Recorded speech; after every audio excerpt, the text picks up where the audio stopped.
Assalamualaikum warahmatullahi wabarakatuh. Waalaikumsalam. Yang betul. Itu kecil tapi maknanya sangat mendalam. Doa selamat dunia dan akhirat. Kalau doanya terkabul, kita semua satu masjid selamat dunia dan akhirat. Makanya biar terkabul, salah satunya dengan cara berdoa dengan cara yang benar. Bukan waalaikumsalam, tapi kalau tak percaya tengoklah televisi Malaysia itu. Waalaikumsalam. Di Malaysia rata-rata orang yang ngerti kita ni baik. Assalamualaikum. Assalamualaikum. Kita dianggap ini adat, bukan dianggap doa. Ini doa, ini adalah ibadah. Kalau doa dan ibadah kerjakan dengan cara benar dan kerjakan dengan cara serius supaya Allah kabulkan. Assalamualaikum warahmatullahi wabarakatuh. Waalaikumsalam warahmatullahi wabarakatuh. Alhamdulillahirabbil alamin. Wassalatu wassalamu ala asyrafil anbiya wal mursalin sayyidina wa habibina wa maulana Muhammad. Allahumma shalli ala sayyidina Muhammad wa ashghil zalimin bizzalimin. Allahumma shalli ala sayyidina Muhammad wa ashghil zalimin bizzalimin. Allahumma shalli ala sayyidina Muhammad wa ashghil zalimin bizzalimin wa akhrisna min bainihim salimin wa ala alihi wa sahbihi ajma'in, amma ba'd. Sebelum saya mulai, tolong yang bagi air ditolong biar cepat. Sebab kalau ceramah bagi air agak tidak nyambung. Sebab ceramah ini ada urutan, tidak langsung nembak sana nembak sini. Ada mukadimah dan ada penuh tutup. Bagi ada tanya jawab. Jadi tolong yang ibu bapak yang bawakan itu tolong ditolongi biar cepat, biar lancar.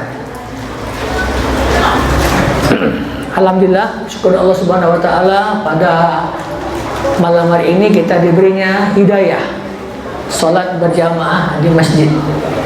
Yang mana salat berjamaah di masjid ini merupakan ibadah yang sangat besar sekali.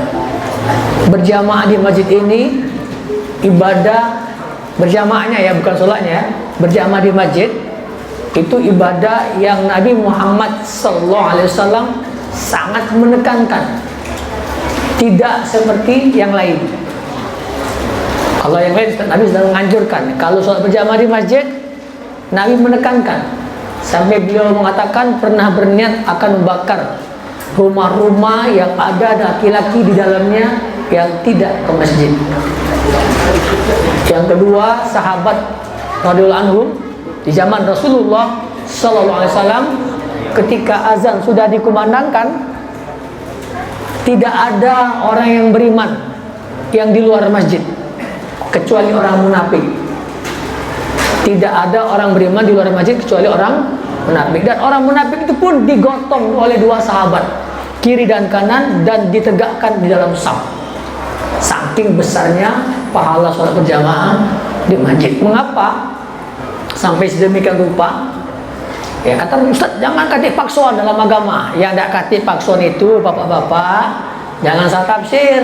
Tidak kata paksuan meluk agama Islam. Kamu nak kafir-kafirlah, kamu nak Islam bagus. Tapi kalau sudah masuk Islam, harus taat peraturan Islam. Sama dengan milih sekolahan. Nah SMA 1, SMA 2, lajulah.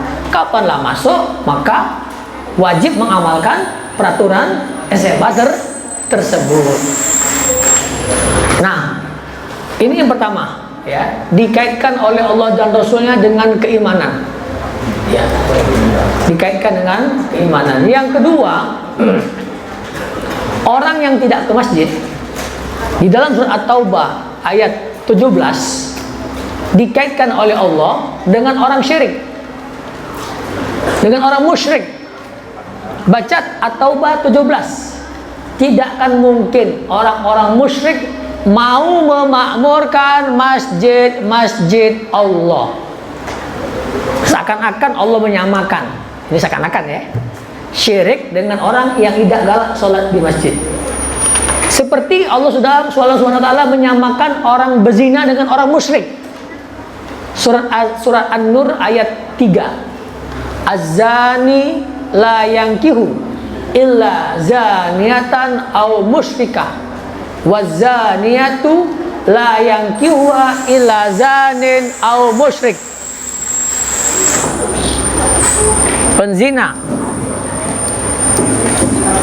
Penzina laki-laki tidak menikahi kecuali perempuan penzina atau wanita musyrik. Dan penzina perempuan tidak dinikahi kecuali oleh laki-laki penzina atau laki-laki musyrik. Nah, kan disamakan penzina dengan musyrik. Bukan berarti sama akidah, kedudukan, statusnya sama. Juga orang yang tidak mau memakmurkan masjid Allah disamakan oleh Allah dengan musyrik. Buka surat Taubah ayat 17. Kemudian baca 18. Hanya orang beriman yang mau memakmurkan masjid-masjid Allah. Itulah Nabi Muhammad SAW sangat keras memerintahkan umatnya yang laki-laki untuk sholat 5 waktu berjamaah di masjid.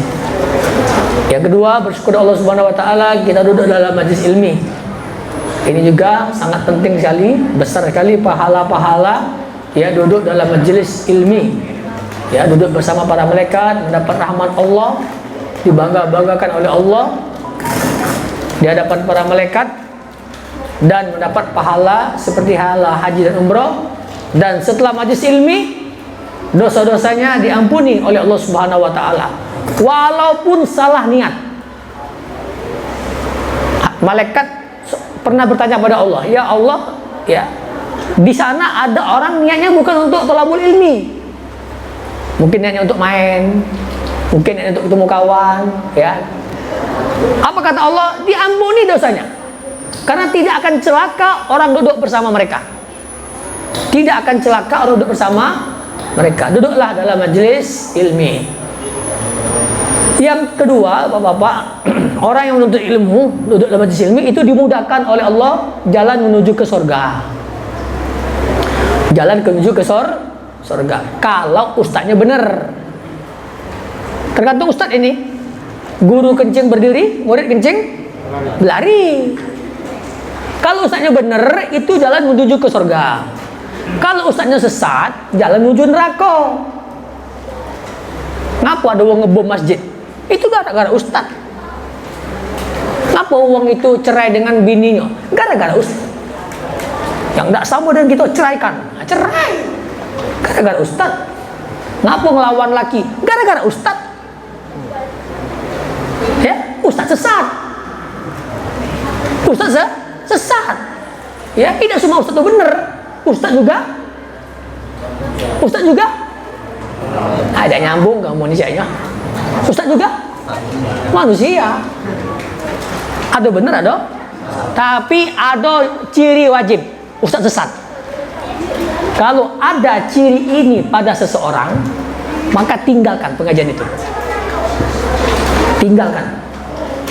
Apapun namanya, kalau ini ada pada dia, sesat. Apa itu? Merasa benar sendirian. Titik. Nak apa baik? Nak Muhammadiyah, nak NU, nak Jamaah Tabligh, nak Salafi, nak apa? Kalau merasa benar dewek, pasti sesat. Ngapa saya katakan sesat? Karena di dalam Islam banyak pilihan. Ibadah dalam Islam banyak pilihan. Haji ada 3 pilihan. Haji ifrad, haji tamattu, haji qiran. Nah, kalau kamu ngambil haji tamattu, kamu rasa bener dewek, kamu bid'ah kalau yang 2 ini, kamu sesat. Ngapa 2 ini sunnah kalau? 3 ini sunnah. Doa kita tuh ada 13 pilihan. Wajjahtu, Allahumma ba'id, Allahu akbar kabira, Allahu akbar 10 kali, subhanallah 10 kali, alhamdulillah 10 kali, la ilaha illallah 10 kali, dan seterusnya. Ada lagi ini terus banyak sekali. Doa kita ada 10 pilihan. Kamu ngambil Allahumma ba'id, merasa bener dewek, sesat kamu. Ngapa? Berarti kamu menyesatkan Rasul. Kenapa? Nabi baca doa wajah tuh. Nah, itu waspada ya. Kalau dia merasa benar dewek, tinggalkanlah. bahaya kamu. Ya, bahaya, bukannya biar masuk surga, biar masuk neraka. Walaupun berjenggot, walaupun alumni Madinah, walaupun alumni Mekah. Karena Abu Lahab, Abu Jahal juga alumni Mekah. Ya, Abu Lahab dan Abu Jahal juga alumni Mekah. Jangan nyingok alumninya, nyingok apakah Islam itu seperti itu atau tidak. Jamaah sekalian, mudah-mudahan apa yang kita pelajari bermanfaat bagi diri kita, keluarga dan masyarakat. Amin ya rabbal alamin. Nah, baru buka demo lah 4 jam. Mana jamnya benar nih, Pak? 11. 20 menit lagi. Oh. Ini aja betul lah. Lah tinggal 4 jam lagi ceramah aku ini. Kalau ada kejadian yang bahaya, mendesak, umpamanya na'udzubillah min zalik, rumah terbakar, rumah kebakaran, pasti yang akan diselamatkan pertama kali, dalam kondisi genting seperti itu adalah benda yang paling berharga. Ya, benda yang paling berharga. Tidak akan mungkin orang itu rumah terbakar yang dibawa kasur dulu, ya, atau kompor atau kuali panci. Tidak mungkin. Pasti di apa? Ya, apa keluarga dulu. Setelah keluarga apa? Surat menyurat, ya, dan lain sebagainya. Pasti benda yang paling berharga, yang paling diselamatkan dalam kondisi kepepet. Berarti benda tersebut di antara rumah ini itu yang paling mahal. Itu yang paling mahal, yang paling berharga. Nah, begitu pun dengan orang yang meninggal dunia. Ya, ketika ajal datang, apa? Orang yang akan menghadapi sakaratul maut. Ya, Rabbi laula akhartani ila ajalin qarib fa asaddaq wa akum minas solihin. Dan ketika ajal datang, idza jaa ajaluhum, ya, datang ajal, maka orang tadi berdoa, Tuhanku, kalau kau tunda ajalku sebentar saja, dengar baik, ya, dengar baik, aku pasti fa'asaddaqo. Nah, itu pakai itu, fa'asaddaqo, aku pasti bersedekah, wa aku minas solihin, dan aku pasti menjadi orang soleh. Diawali dengan sedekah. Mengapa? Karena si orang yang menjelang sakaratul maut sudah melihat fadilah sedekah. Jamaah sekalian, manusia ini melihat pembalasan di akhir, melihat pembalasan amal-amalnya di dunia ini, apakah itu amal soleh ataupun amal toleh. Soleh lawannya toleh. Soleh itu amal baik, toleh lawannya amal buruk. Apakah itu amal soleh? Apakah amal toleh? Apakah itu amal baik? Apakah itu amal buruk? Itu akan dia lihat ketika sakaratul maut. Itulah sebabnya mengapa orang-orang yang ahli maksiat, yang dosanya tidak diampuni oleh Allah Subhanahu wa taala, itu kayak ketakutan.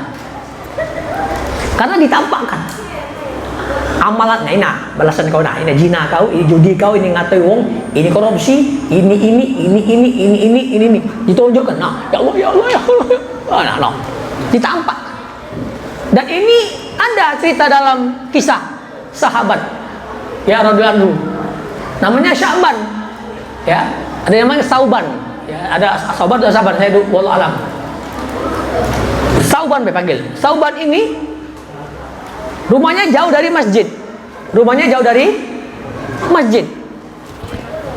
Ya, mungkin dalam riwayat tersebut dikatakan sekitar berapa jam perjalanan, ya. Jauh dari masjid. Dan dia punya tempat khusus di masjid. Karena rumahnya jauh, otomatis dia tidak segera pulang. Duduk dulu zikir, nunggu sholat lagi, baru pulang ke rumah. Nah, pada waktu subuh, Nabi Muhammad SAW belum melihat kedatangan Sauban. Maka beliau tunggu sampai waktu subuh hampir habis.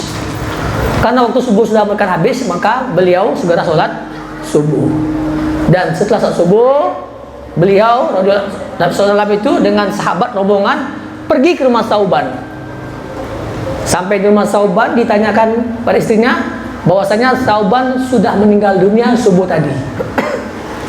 Lantas sistem bertanya, Rasul, tadi Sauban itu sebelum mati ada ngomong 3 kata. Kata yang pertama, ngapalah ada lebih jauh. Kata yang kedua, ngapalah ada yang bagus. Kata yang ketiga, ngapalah ada galau-galau. Apa maknanya? Ini maksud daripada riwayat ya.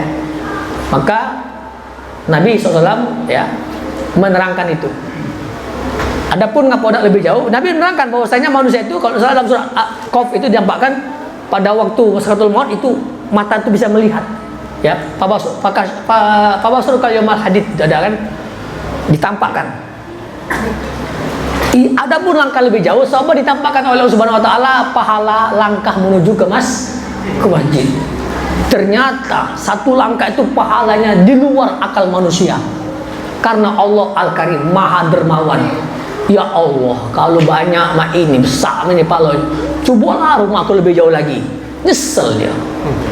Coba rumahku lebih jauh lagi. Yang kedua, ngapalah ada yang bagus. Sahabat ini karena rumahnya jauh, ke masjid selalu pakai baju 2 lapis. Yang dalam baju bagus, yang luar baju jelek. Ya untuk debu. Nanti kalau sampai di masjid dibukanya baju jelek, dia pakai baju bagus. Di jalan musim dingin ada kakek-kakek kedinginan.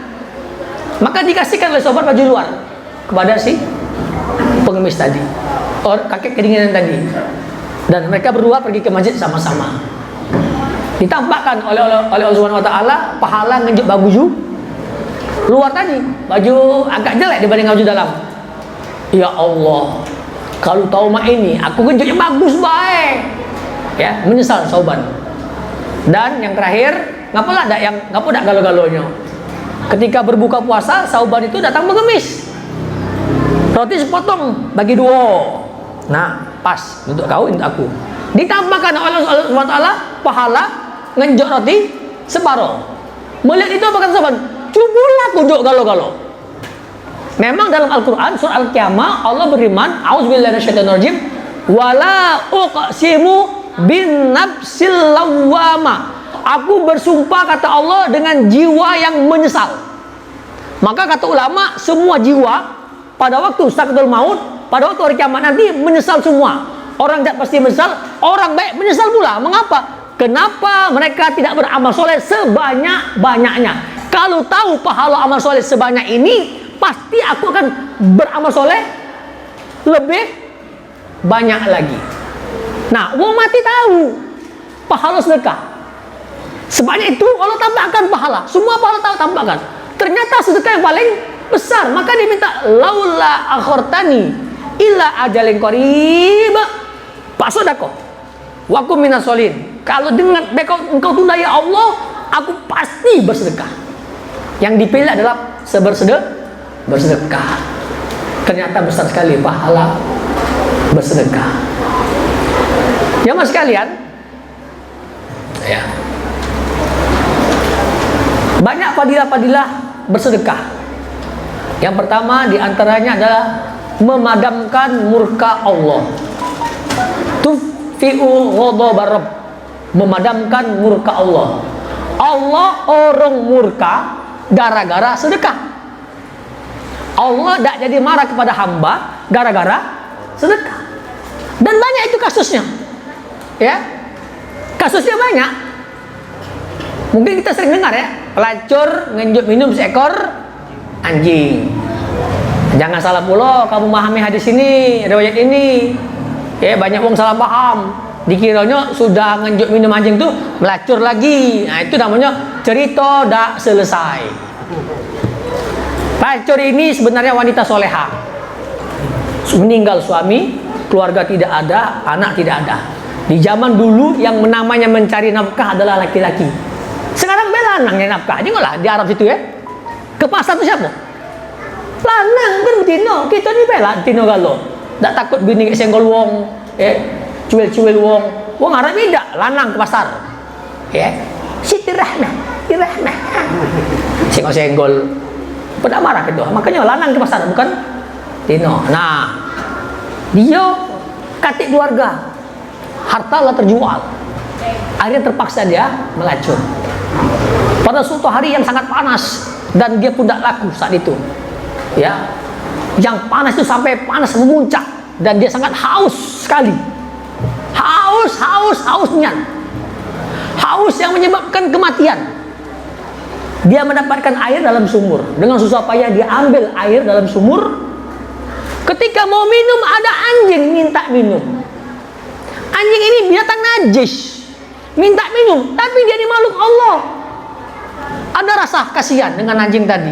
Padahal dia sendiri dalam keadaan sangat haus. Dia berinya minum. Anjing itu lari, dia pun lari. Bedanya itu lari jauh, ini lari ke akhirat, mati. Pelacur itu sudah kejut minum. Nah, itu baru selesai cerita. Jangan tak disebut ke dia mati. Kalau tidak mati sebut ke di otak kita, oh sudah melacur lagi. Tidak ada. Mati akibat tidak minum. Akhlak pelacur itu ya sungguh mulia, ngalai akhlak kita. Ya, saya tidak yakin di sini ada orang yang bisa menyamai akhlak pelacur. Mau bukti? Pernah tidak kita makan dan minum? Waktu makan di rumah ada kucing minta makan, meow, diusir dulu, gebuk pula, tak keluar mandi, kucing nganggu baik. Oh jauh. Kita ini makan dalam kondisi bukan lapar. Kita ini makan karena rutin.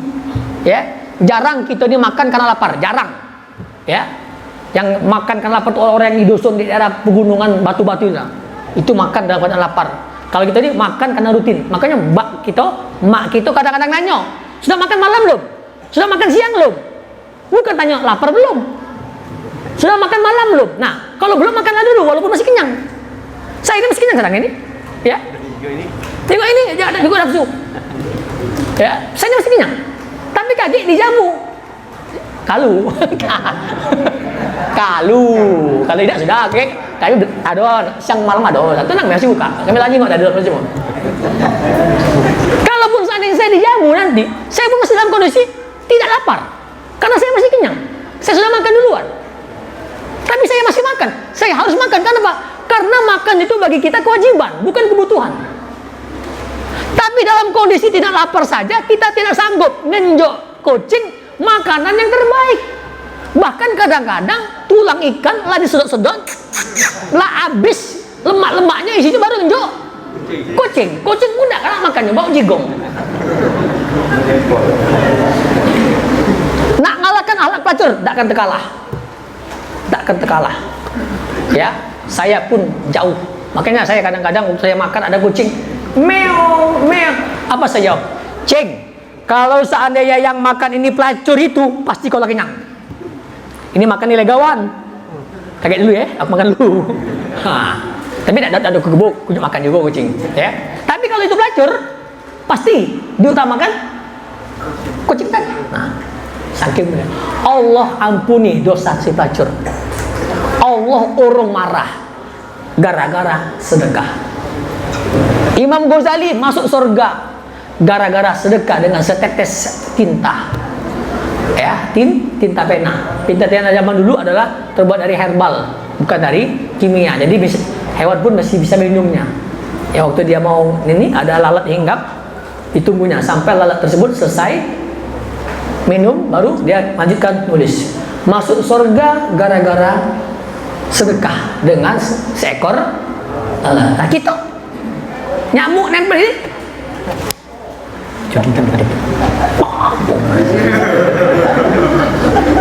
Coba sedekah dengan nyamuk. Nah, ambillah nyamuk, setes darahku. Lillahi ta'ala, ambillah. Tahan, ambillah. Pernah tak sedekah dengan nyamuk? Niat untuk sedekah? Sesekali niat ke lah sesekali, ya.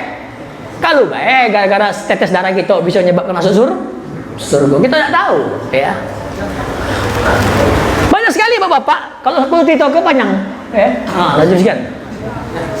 Ya, kalau itu panjang nih kisahnya nih. Kisah banyak kasus-kasus orang masuk surga gara-gara sedekah. Nah, karena sedekah ini besar pahalanya, maka setan iblis pun tidak akan berhenti mencegah manusia dari sedekah. Ditakut-takutinya, ya'idukumul faqra.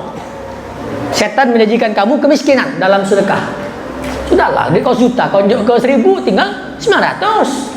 199.000 kurang, tidak sampai sedekah, tidak sampai ini. Padahal kakek diganti oleh Allah. Ditakut-takuti.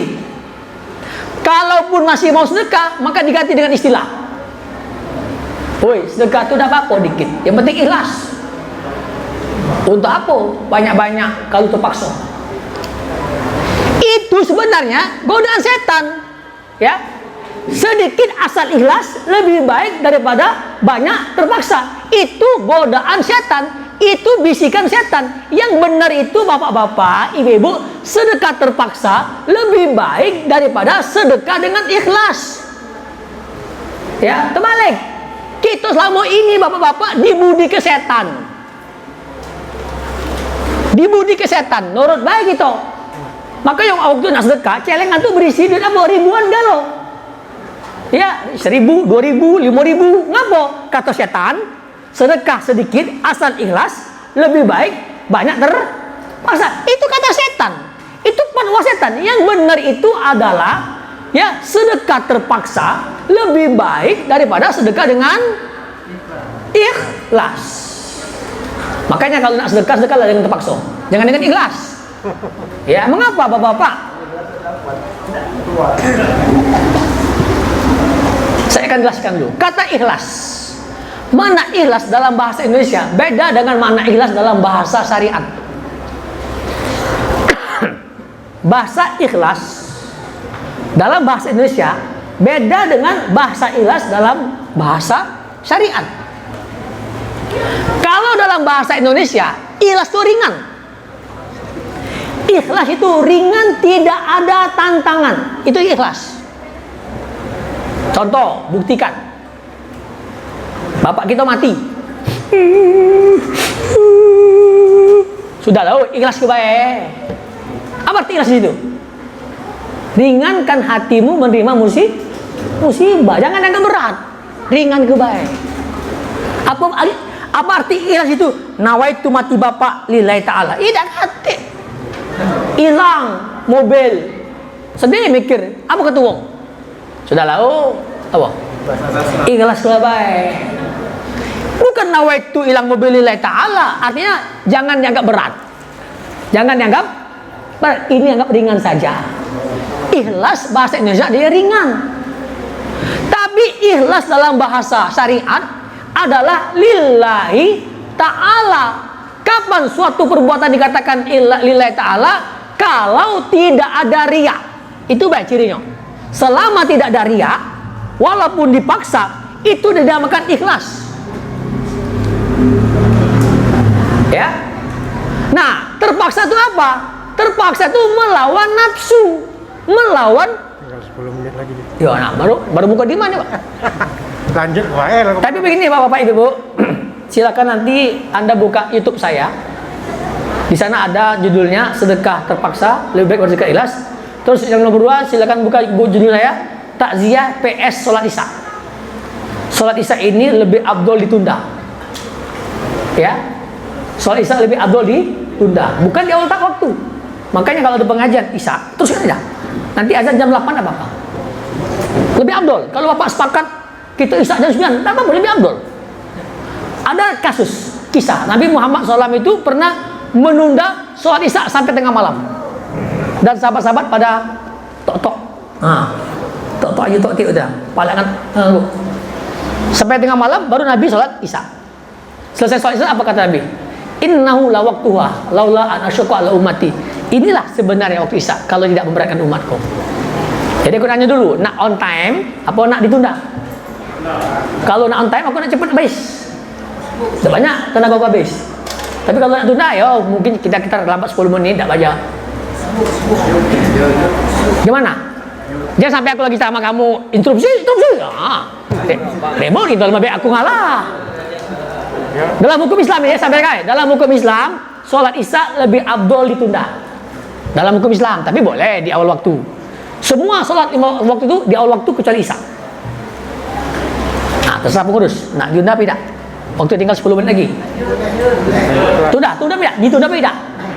Ditunda. Hah? Ya paling 10 menit tunda, tak sampai sejam tidak. Ya. Kita tidak melanggar hukum, justru kita lebih dekat ke sunnah Rasulullah SAW. Nah, makanya di dalam Al-Quran ibadah-ibadah yang melawan nafsu itu besar pahalanya. lan tanalul birra hatta tunfiqu mimma tuhibbun. Kamu tidak akan mendapatkan kebaikan, kata Allah, sampai kamu menginfakkan apa yang kamu cintai. Nah, menginfakkan apa yang kamu cintai itu dalam bahasa Indonesia yang dibisiki oleh iblis adalah sedekah terpaksa. Anda sedekah 100.000 itu pasti berat, karena Anda lebih cinta 100.000 daripada 2.000. Kalau 2.000 Anda tidak begitu cinta, nguntal wae 2.000. Nah, kau 2.000. Nah, makanya kalau marhaban yang duit yang di bendera itu biasanya 2.000. Ikhlas. Coba kalau yang merah terpaksa.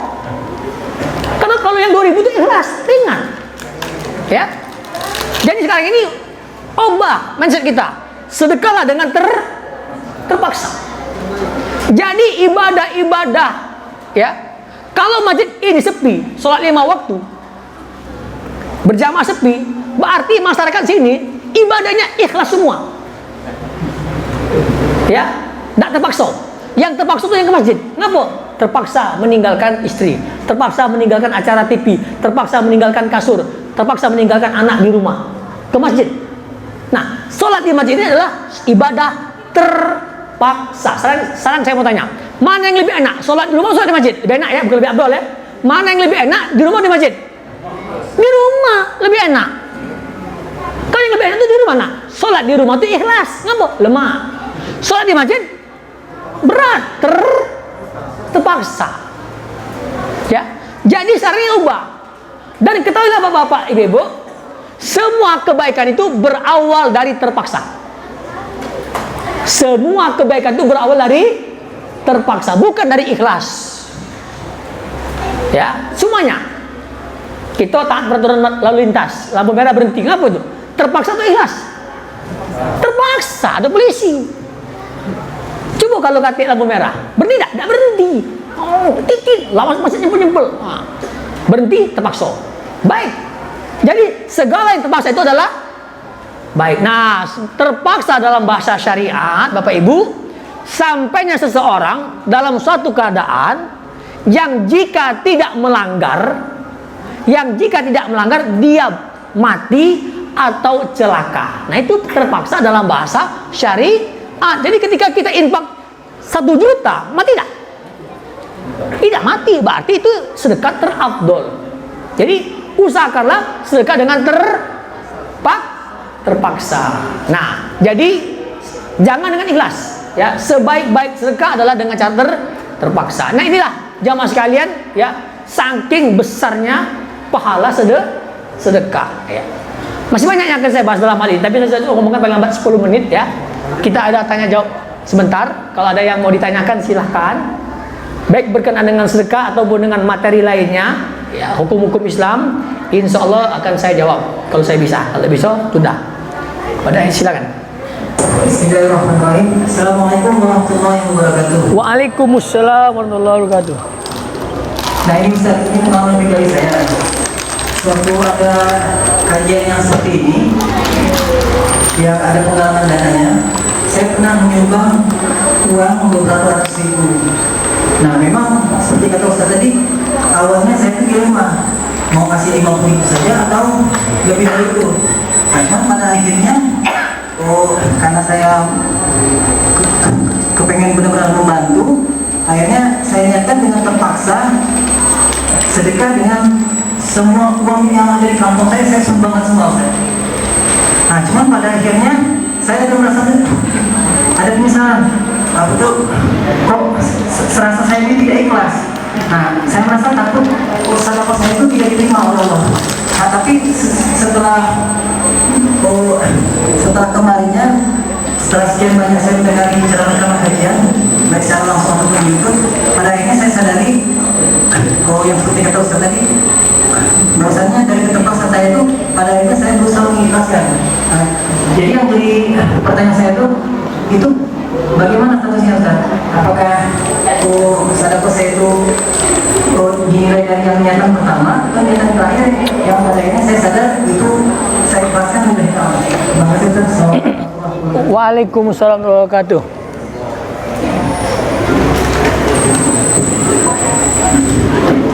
Bapak-bapak, ibu-ibu sekalian, ini bagus sekali pertanyaannya.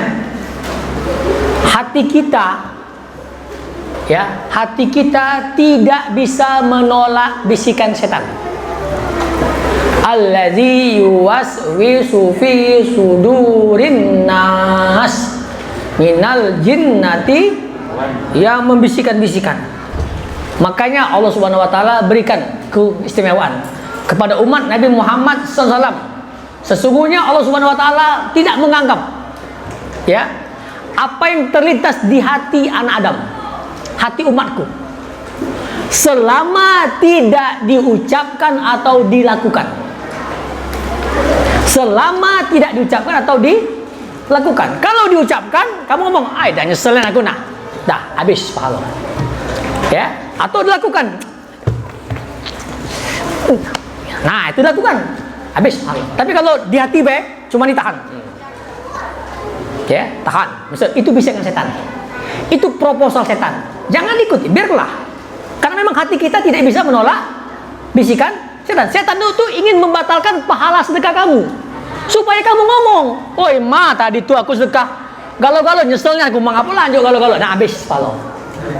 Kalau diomong ke, kalau tidak tahan, berarti kamu menahan bisikan setan. Ya. Duit habis, amal tak dapat.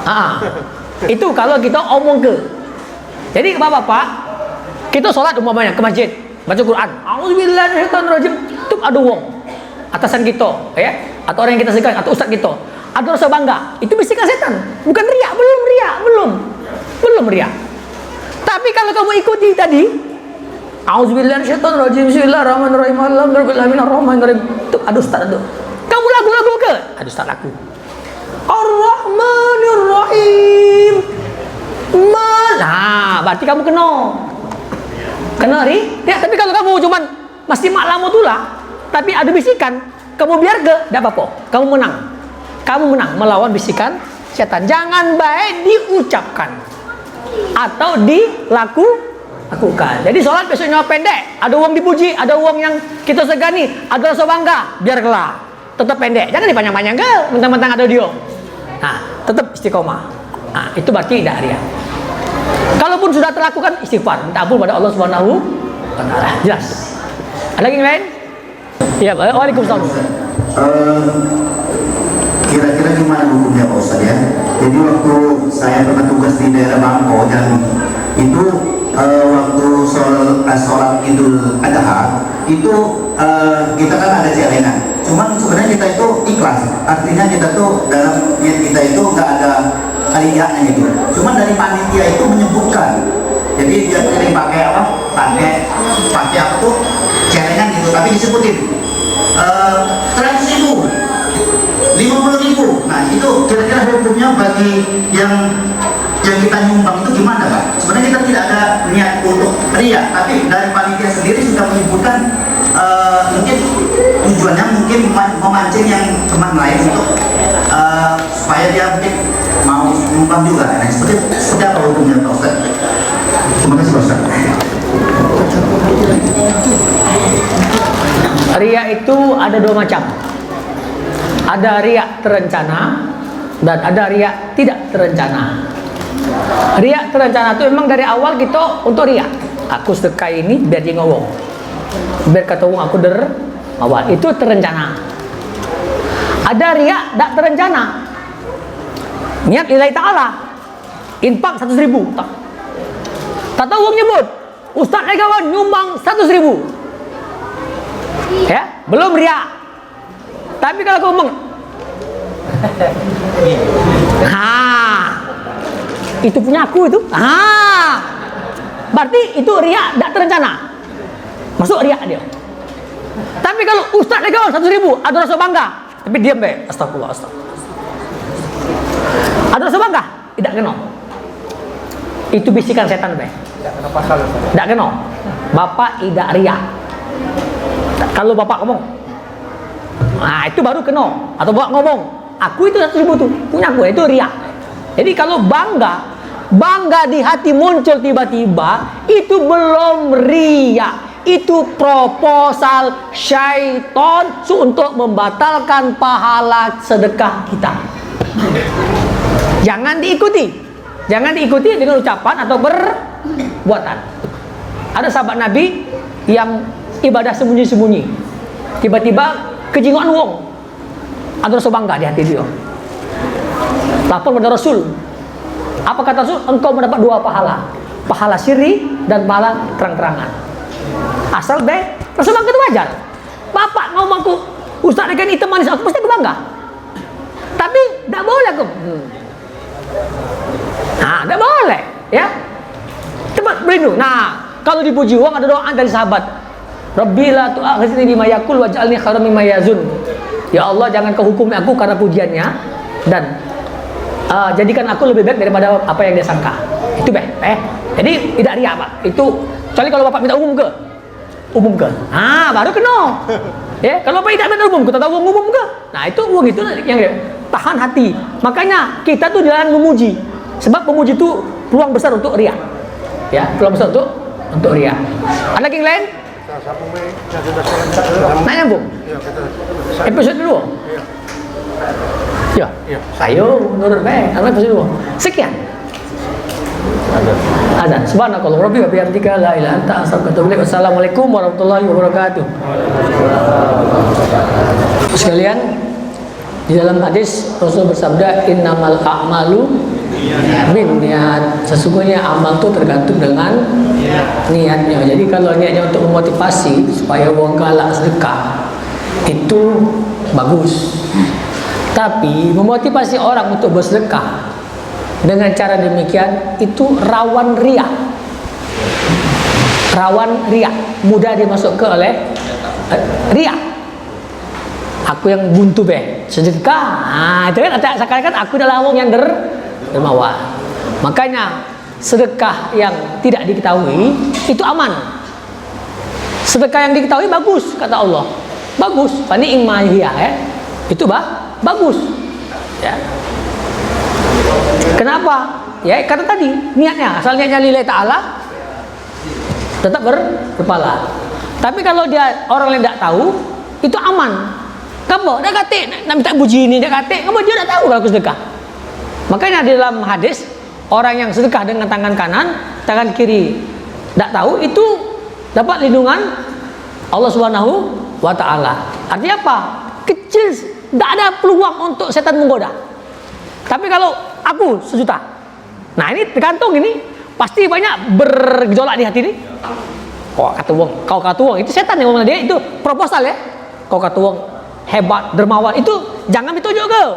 Jangan tunjuk ke. Yang penting jangan ikuti dengan ucapan dan perbuatan ini. Ya Allah mudah-mudahan lah uang galak sedekah. Nah, tapi walaupun demikian, ya pelit itu sikap yang paling hina. Ya, pelit itu tidak ngenjok itu sikap yang paling hina. Kalau riak, sedekah riak, memang riaknya itu masih mending. Masih ada kebaikan. Apa kebaikannya? Yang pertama, selesai masalah. Wong riak dikumpul ke cak 10 kok nak bangun masjid. Kayo galau. Bapak-bapak, kita nak bangun masjid. Cuman bapak yang dermawan. Oh, aku ni nak nyumbang ini, aku nyumbang ini, selesai. Ya, ini pertama, selesai gawe. Wong riak dikumpul ke. Wong pelit 1000 ikut kayo galau.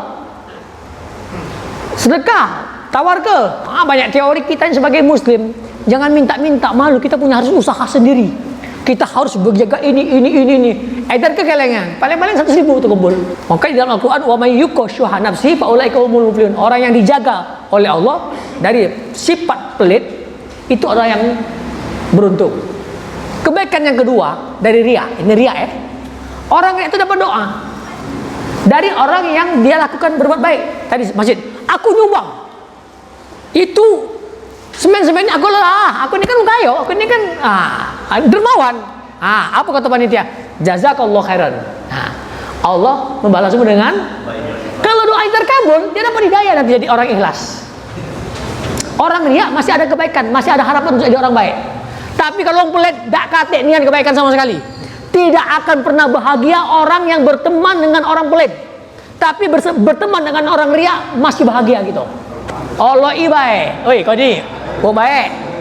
Selesai. Tidak akan bahagia Anda berteman dengan orang pelit. Jangan kawan yang pelit. Nah, riya masih ada harapan. Mari kita doakan orang-orang yang nyumbang masjid kita ini Al-Fatihah. Termasuk yang riak tadi. Didoakan. Nah, Allah tunjuk hidayah, dia jadi orang ikhlas. Ikhlas. Sedekahlah dengan terpaksa. Ada yang lain? Ya. Waalaikumsalam warahmatullahi wabarakatuh. Ini ada sedikit pertanyaan mungkin waktu dulu saya kan sering ikut pengajian sosial kayak gitu pada. Jadi kami sama rombongan itu nggak tahu kalau di pengajian itu ada penggalangan dana. Jadi masalah sedekah ya. Di situ kebetulan salah satu taruhlah dibilang ini hanya saya yang beruang di situ, dan mungkin 100.000, sedangkan kami di situ ada 5. Saya niat ingin menyumbangkan 100.000 itu, tapi teman juga pengen bersedekah juga. Jadi dengan kesepakatan bersama, uang itu kan teman-teman ini mau pinjam semua nih, mau sedekah, tapi nanti kan jadi mereka tuh lupa bawa uang aja. Nah, jadi itu gimana Ustaz? Yang niatnya awalnya pengen 100% nyumbangin sedekah itu, dan akhirnya dipecah jadi 5, itu gimana Ustaz? Nah kan, waalaikumsalam warahmatullahi wabarakatuh. Jadi itu banyak itu amal solehnya, ya. Pertama, dalam satu hadis dikatakan niatul mukmin khairun min amali. Niatnya mukmin lebih baik daripada amalnya. Maksudnya apabila orang mukmin beriat amal soleh tiba-tiba terhalang, maka dia dapat pahala amal soleh tersebut sempurna. Seperti orang daftar haji, berarti sudah ada niat haji ya, mati, maka dia mendapat pahala haji sempurna dibandingkan dia hidup mengamalkan haji. Kalau dia mengamalkan haji belum tentu sempurna pahalanya. Tapi kalau dia sudah berniat daftar, makanya bapak walaupun tua daftarlah haji. Jangan ke umroh, ya, jangan ke umroh. Berdosa kamu kalau mampu daftar tapi kamu simpangkan ke umroh. Daftar dulu haji. Nah, kakek mati sempurna haji. Makanya Nabi mengatakan niat mukmin lebih baik daripada. Nah, kamu sudah berniat 100.000. Oh, teman kamu minta tolong, sudah kamu dapat pahala mau tangi uang. Berapa lama dia bayar? Ada seminggu. Hitung be, sehari 20.000 pahala sedekah. Seminggu berarti 140 dikali ke 4. Nah, kali ke be. Nah, itu, ya. Dan boleh juga nanti kalau disusulkan lagi kalau memang ada melalui rekening ya, untuk misalnya aku telah selesaikan 100.000 tapi karena kawan ini tidak baca, aku bantu dulu, kaki aku nambah lagi 80.000 itu lebih bagus lagi, ya, itu.